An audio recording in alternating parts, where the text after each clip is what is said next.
Italy is in the middle of a historic drought. The country's longest river has turned into a long stretch of sand due to a lack of rain.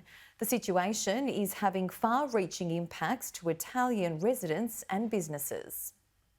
The River Po, which runs from the Alps to the Adriatic Sea, usually floods the land, but this year it is far below normal and dropping fast.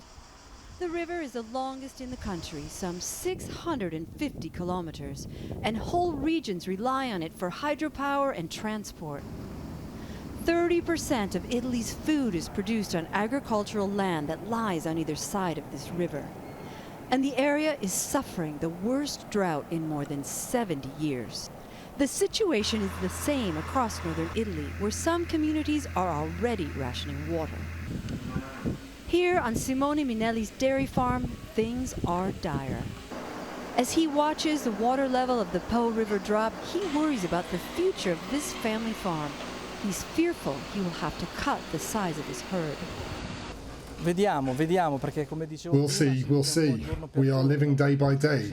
It's logical when you don't have enough feed for the animals you have to reduce. The cattle are even sprayed with water to keep them cool in the stifling heat. He tells us that water is fundamental to his operation, especially for the production of milk. And the milk from these cattle needs to meet a very high standard to be awarded the seal of authentic Parmigiano Reggiano Parmesan cheese from this region. All this sand used to be underwater. Now Minelli and his friends have to walk far to reach their boat. Further up the river, this pump house supplies water to 150,000 people. Ada Giorgi has been the president of this local water consortium for the last 20 years. Her customers still have water, but she has never seen the Po in such distress. To keep the water pumping, they have to move the riverbed away from the intake. They have also had to add 1 meter of pipe to lower the pumps as the river drops. She blames climate change.